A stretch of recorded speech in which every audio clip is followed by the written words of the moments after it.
Hello once again, my freaks and geeks, and welcome back to Bumblebee for some arguable urban exploration as we cross the point of no return zone for the top 10 unsettling things found in Chernobyl, starting with nuclear graffiti. Many people are familiar with the concept of a nuclear shadow. Having evaporated where they stood from an explosion, all that remains of a person is their singed black outline on the closest surface. Rumored to have come as far as Belarus and Germany. Dark graffiti artists, ignoring their mommy's warning of being safe and reports of deadly radiation levels, have slowly coated the exclusion zone with their arsenal of multicolored paints, leaving their mark. Some hauntingly beautiful, some stupid teen graffiti, some disturbing. But famously in the center of Pripyat is the artist's portrayal of silhouettes of the missing residents of the abandoned city who were evacuated the day after the accident on the 27th of April, 1986, never to return. They can be found all around town, depicted reaching up for a light switch as a little girl with bows in her pigtails, while outside a small boy is pulling a toy truck, looks to be peeking around the corner as if to surprise someone. On other buildings, walls are adorned with silhouettes of people looking as though they've been dancing, one cooking, some hugging, or the three frozen mid-air children as if having jumped from some unforeseen trampoline and floating while holding each other. Maybe in joy, maybe in horror. That being left up to you, the viewer. Speaking of kids and creepy stuff, the nearby village was bulldozed to the ground, but the Kopachi School remains. Once 4.5 miles southwest of the plant, after this village was evacuated, it was found to have such high radiation levels in the area that they decided to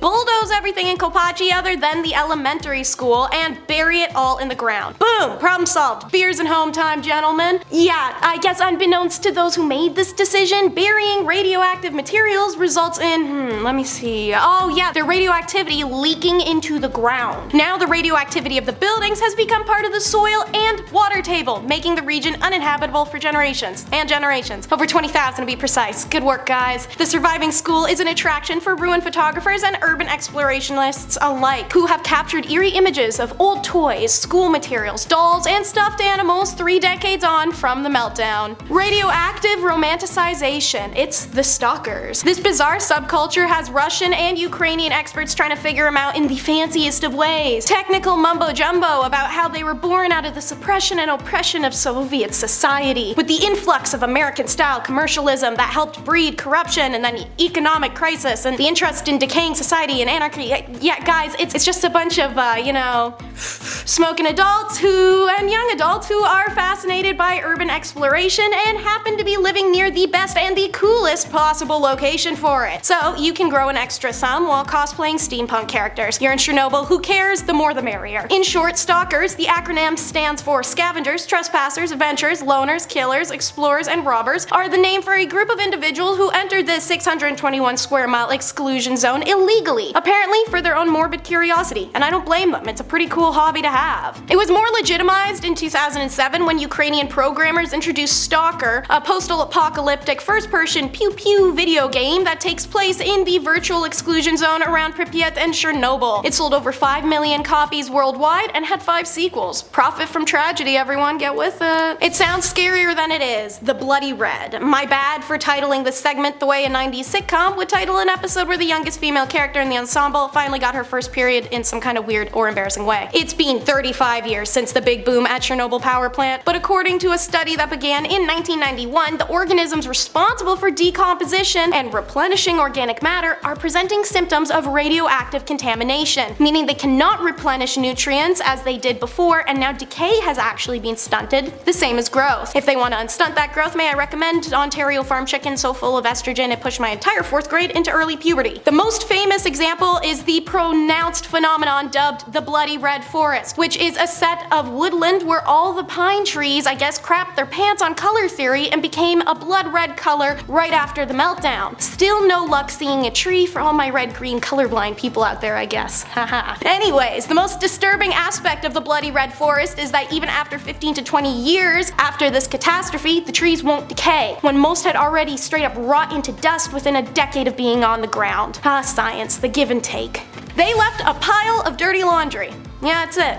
That's just it. That's what they left. That's what I'm reporting to you. Next. Could you imagine if I did that? Y'all gotta know me by now. I context people to death. Alright, anyways. So, the dirty pile of laundry I'm referring to was actually found in Pripyat Hospital number 126, a hospital once complete with a dental clinic, maternity ward, infectious diseases clinic, and a morgue. The city had been prepared for any emergency they could have imagined. The operative word, of course, being imagined, because I don't think anyone expected some dude would come to work a little tired one day and nearly blow up the planet. Not kidding, look it up, that's how it happened. Normally a busy hospital as is, after Reactor 4 went into meltdown on that fateful night, this is where 237 plant workers, firefighters, and soldiers ended up being treated for their severe radiation poisoning, most to never leave alive, including even the hospital staff. The first exposure group, these workers and first responders, were so radioactive that even their clothing was off the charts, and so unsure what to do in all the chaos and death, with more danger piling and rumors of evacuation, the staff panicked and just threw all the uniforms in a giant pile in the basement as they were stripped from the patients. The results looks like a frat house laundry room, piles of desolate, dirty, toxically deadly clothing, and it quickly became the most radiated location in the city. It had to be abandoned within days of the incident, and any remaining survivors at that time were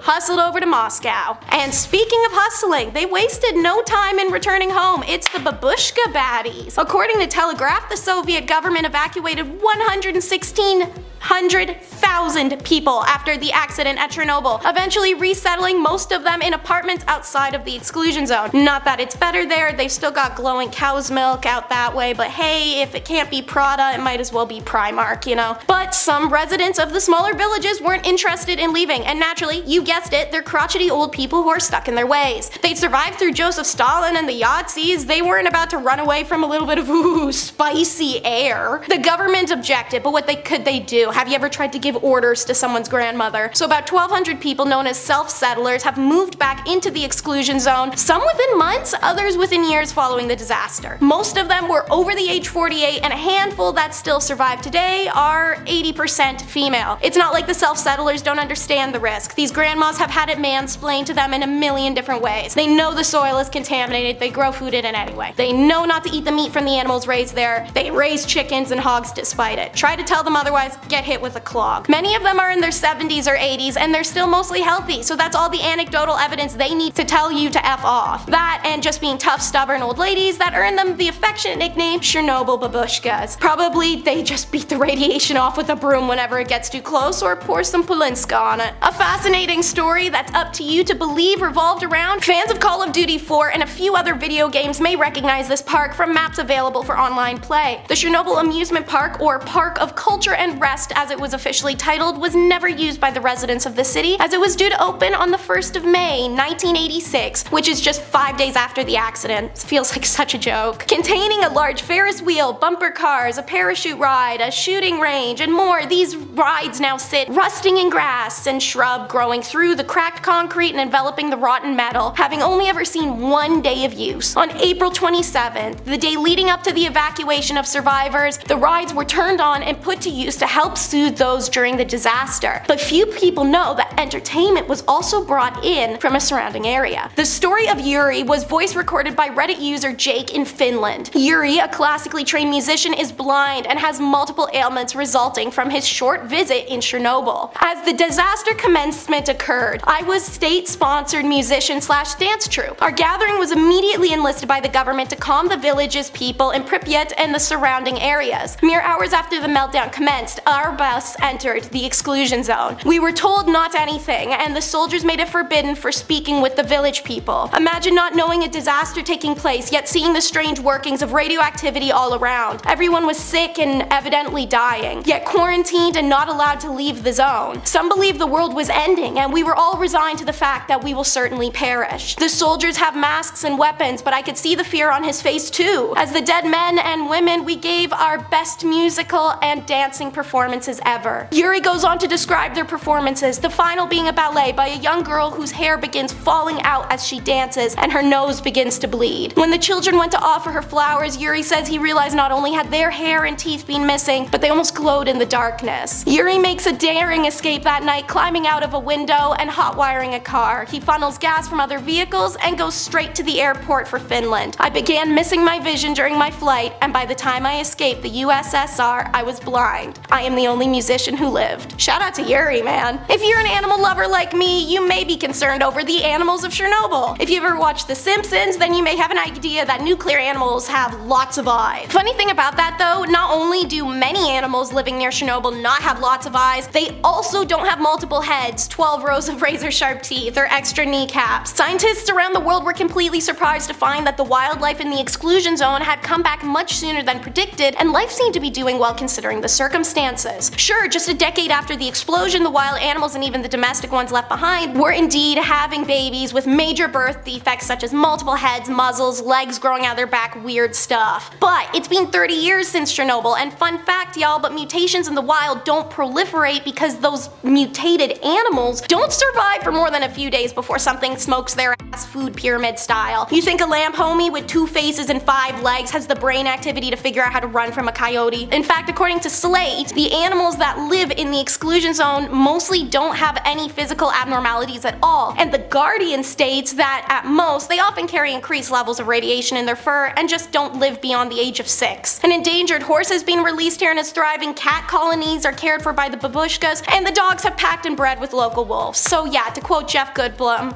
life finds a way. Time for some creepypasta conspiracy crap, the Chernobyl Blackbird. Alright, I'ma preamble this by saying that everyone here was affected by radiation levels that make your brain soup, so why am I gonna believe anything you say you saw? Now that I'm done being a bully, I'll explain. In April of 2005, an article titled Blackbird of Chernobyl appeared on the now defunct website American Monsters for creepypasta-esque stuff. It outlined that in the weeks leading up to the 1986 meltdown, employees had been having nightmares and receiving weird phone calls, both of which were warning of disaster. Some apparently even saw a large, dark, headless man with gigantic wings and fire red eyes, although in the absence of evidence of their claim, their superiors dismissed them, and that's why there's no written documentation of supposedly. But then the article mentions how the first responders at the disaster site also reported a 20-foot tall bird seen flying in and out of the column of smoke. Naturally, they're all dead now, and they can't verify that to us once again. In 2019, the story was back in the news. An Australian archaeologist named Robert Maxwell, who had previously made trips to Chernobyl, told the press that he had heard legends of the Blackbird from the locals while in the exclusion zone. Now it's become one of those fables that's difficult to track because it relies on the accounts of people who died due to radioactive contamination. You guys know the ones, they're fairly common, happens to the best of us. Others believe that the Blackbird of Chernobyl was a form of Mothman whose presence only ever meant one thing, that a catastrophic event would soon follow. And one last whack conspiracy for you guys. Aliens in Chernobyl? Man, they got everything there, don't they? Turns out reports of UFO sightings were fairly rare occurrence in the Kiev region. 4 claims were recorded in total pre-Hot Pocket-esque explosion there. The strangest part is the rumored belief that the aliens helped us not blow up by lowering radiation levels. I got some examples for you guys. So, Mikhail Varitsky, working in the Domistry Control Department, alleged that on the night of Chernobyl disaster, he and many others observed a UFO above Reactor 4. According to Varitsky, domestic readings from the radiation levels coming from the reactor dropped from 3,000 to 800 milliroentgen per hour in the time that the mass ball of light they saw floated overhead of said reactor, and the Russian news outlet Pravda would conclude the UFO had brought the radiation level down. The level was decreased almost by 4 times. This probably prevented a nuclear blast. Chernobyl UFOs became a hot topic in Ukraine in the years following. Dr. Iva Gospina claimed to have photographed an object hovering above the station during a subsequent malfunction in September of 1989. And in August of 1990, Chernobyl Bulletin reported another sighting of a shiny, luminous, cylindrical object resembling an empty spool of thread overhead the nearby city. Scientist Alexander Kirmov reported sighting another such craft above the Chernobyl zone, also in 1990. In 1991, a fire broke out in Chernobyl's reactor block, which makes you question what kind of safety regulations they follow in that place. And 5 days later, a photojournalist, Vladimir of the Chernobyl Echo, would report another sighting, this time in a photo he took documenting the semi-collapsed roof of the generator hall, which showed an object similar to the one that Iva Gospina had photographed 2 years earlier. The suggestion that extraterrestrials had taken steps to protect humanity from its own nuclear technology ain't actually a new idea. Around the world, sites of nuclear significance have historically shown some of the highest frequencies of UFO reports. Coincidence? I think not. Alright, it's been great hosting for you guys again. I hope you enjoyed the video, and be sure to like and subscribe to see more of our content. Comment down below what you guys think is the creepiest or craziest thing about Chernobyl,